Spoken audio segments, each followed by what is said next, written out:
एक दिन की बात थी। चीकू अपने स्कूल जा रहा था। तभी वो देखता है कि उसकी स्कूल बस आ गई। स्कूल बस के अंदर बैठकर वो मजे से स्कूल के अंदर जा रहा था। तभी उसके दिमाग के अंदर एक क्वेश्चन आता है। आखिर अभी तो हम स्कूल बस के अंदर बैठकर स्कूल चले जाते हैं, लेकिन पहले ज़माने में लोग कैसे स्कूल जाया करते होंगे? क्या बच्चे बैलगाड़ी पे बैठ के स्कूल आया करते होंगे? कितना फनी होता होगा। तो चीकू की बात कहीं हद तक सही भी थी। जैसे जैसे टाइम चेंज हो रहा है, ट्रांसपोर्ट भी हमारा धीरे धीरे करके मॉडिफाई हो रहा है। ट्रांसपोर्ट मतलब कि वो चीज़ें जिनसे हम एक जगह से दूसरी जगह पर जा सकते हैं। हम लोग ये देखते हैं कि पहले एनिमल्स से हम लोग एक जगह से दूसरी जगह पर जाया करते थे एनिमल्स की हेल्प से, जैसे कि बैलगाड़ी से या फिर हॉर्सेस की हेल्प से, हॉर्सेस के ऊपर बैठकर। लेकिन अब तो हम लोग या तो स्कूल जाना होता है तो स्कूल बस के अंदर जाते हैं, पापा की कार के ऊपर जाते हैं, या फिर रिक्शे से जाते हैं, या हम लोग ये भी देखते हैं कि पापा कभी कभी मोटरसाइकिल से भी छोड़ देते हैं। तो ये सारी चीज़ें हैं जिनसे अब हम लोग क्या कर पाते हैं, ट्रैवल कर पाते हैं। लेकिन पहले हमें यही देखने को मिलता था कि ज़्यादातर बच्चे स्कूल बैलगाड़ी से जाते थे या घोड़े से। कितना फ़नी होता होगा वैसे वो देखने में। तो हमने ये देखा कि जो हमारे ट्रांसपोर्ट हैं ये क्या हो गए हैं, इवॉल्व हो गए हैं। इनका इवोल्यूशन हुआ है। इवोल्यूशन मतलब कि पहले से अब बेटर हो गई है कोई चीज़। और हम लोग ये देखते हैं कि आजकल जो गाड़ियां हैं वो बहुत ज़्यादा फास्ट हैं। ट्रेन्स भी आजकल अवेलेबल हैं। यहाँ तक कि कई बच्चे तो दिल्ली के अंदर स्कूल मेट्रो से जाते हैं। तो अब तो और ज़्यादा वो जल्दी स्कूल पहुँच पाते हैं। सोचो, क्या पुराने ज़माने में इतना आसान होता होगा स्कूल जाना? क्या बच्चे मेट्रो से जल्दी स्कूल पहुँच जाते होंगे, या फिर पुराने ज़माने के बच्चे जो बैलगाड़ी से चलते होंगे वो स्कूल जल्दी पहुँचते होंगे? तो आप सबका आंसर होगा कि सर मेट्रो से आजकल जो बच्चे ट्रैवल करते हैं वो जल्दी पहुँचेंगे। अब ये तो हमें कुछ बेसिक सी चीज़ समझ में आई कि कैसे ट्रांसपोर्ट इवॉल्व हुआ है। लेकिन डिस्टेंस के बारे में भी हमें पता होना चाहिए। आखिर डिस्टेंस हम किस चीज़ को बोलते हैं? तो डिस्टेंस हम लोग ये बोलते हैं कि कोई भी ऑब्जेक्ट कितनी दूर ट्रैवल कर पाया या फिर कितनी दूर मूव कर पाया, उसे हम लोग बोलते हैं उसका डिस्टेंस जो उसने कवर करा। मान लो अगर आप अपने घर से स्कूल तक जा रहे हो और स्कूल तक का डिस्टेंस है 1 किलोमीटर, तो आपने कितना डिस्टेंस ट्रैवल करा? 1 किलोमीटर। तो ये जो हमारा डिस्टेंस है, आजकल हम लोगों को देखने को मिलता है जीपीएस सिस्टम, जो सबके फ़ोन्स के अंदर लोग लोकेशन नहीं निकाल लेते एक जगह से दूसरी जगह जाने की। तो ये क्या होता है, एक जीपीएस सिस्टम होता है जिससे हमें डिस्टेंस एक्यूरेटली पता चल जाता है एक जगह से दूसरी जगह का। और ये सारा डिस्टेंस कैसे मेजर हो रहा होता है? बड़ी बड़ी सैटेलाइट होती हैं स्पेस के अंदर, उनकी हेल्प से। लेकिन अभी तो सैटेलाइट हैं और हम लोग किलोमीटर्स मीटर्स में डिस्टेंस एक दूसरे को बताते हैं कि अरे दिल्ली तो 10 किलोमीटर दूर है, या फिर दिल्ली तो 100 किलोमीटर दूर है, या मुंबई तो 1000 किलोमीटर दूर है। लेकिन पुराने ज़माने में लोग एक दूसरे को डिस्टेंस कैसे बताते होंगे? तो पुराने ज़माने में छोटी मोटी चीज़ों का डिस्टेंस तो हाथ से ही नाप लिया जाता था। हाथ को लोग फैलाते थे और वहाँ से चीज़ों का डिस्टेंस मेजर कर लेते थे। और स्ट्रिंग भी यूज़ करा करते थे, कुछ लोग धागों का इस्तेमाल करा करते थे डिस्टेंस मेजर करने के लिए। लेकिन ये इतने रिलायबल सोर्स नहीं थे। अब सोचो, अगर मेरा हाथ है और आपका हाथ है, आपका हाथ थोड़ा सा छोटा होगा मेरे हाथ से, या फिर क्या पता आपका हाथ मेरे हाथ से थोड़ा बड़ा भी हो। तो अगर मैंने आपको बताया कि मेरा जो शूज़ है वो तो एक हाथ बड़ा है, तो आपके हाथ का साइज़ कुछ और हो सकता है। तो शायद अगर आप मेरे लिए शूज़ लेकर आओ तो वो गलत साइज़ के आ जाएं।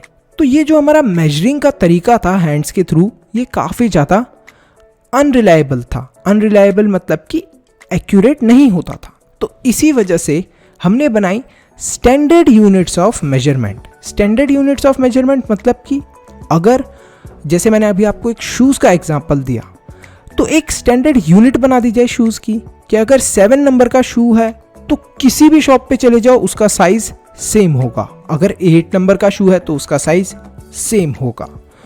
तो हम लोगों ने इसी तरीके से शूज़ का इन्वेंशन करा।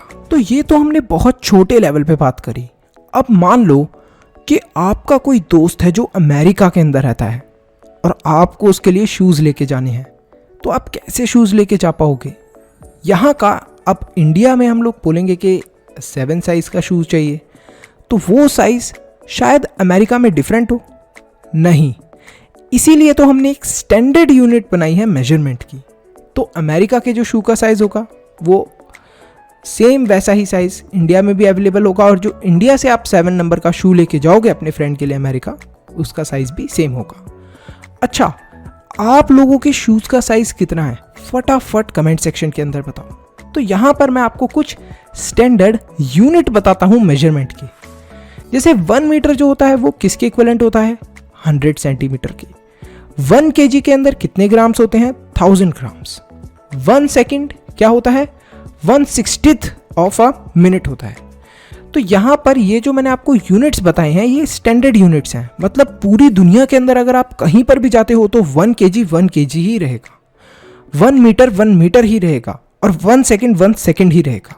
ऐसा नहीं है कि अगर आपने इंडिया में 1 सेकेंड देखा तो वो अमेरिका में जाके अगर आप 1 सेकेंड बोलोगे तो उसका मतलब कुछ चेंज हो जाएगा। सबका मतलब सेम है पूरी दुनिया के अंदर, और ये ऑल ओवर द वर्ल्ड सब लोग एक्सेप्ट करते हैं इस टाइम को, ठीक है। तो यहाँ पर हम लोग और भी चीज़ें देखते हैं। कुछ इंपॉर्टेंट तरीके हैं जिनसे हमें मेजरमेंट के बारे में पता चलेगा।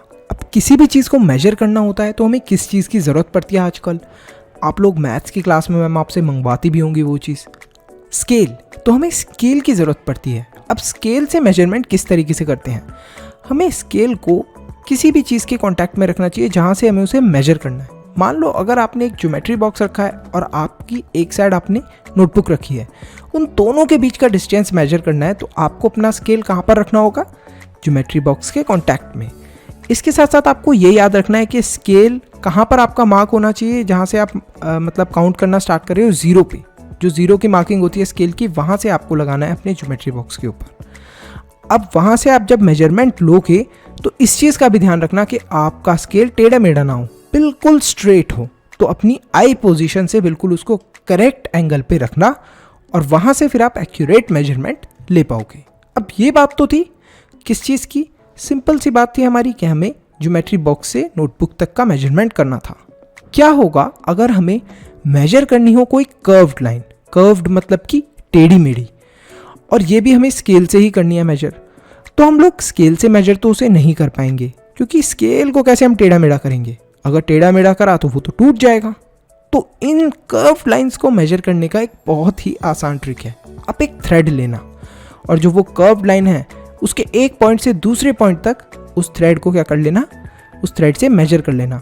अब इस थ्रेड को स्ट्रेट पकड़ के अपनी स्केल के पास ले आना, और स्केल की 0 वाली पोजीशन से आप स्टार्ट करना और लास्ट वाली पोजीशन देखना, तो आपको डिस्टेंस पता चल जाएगा।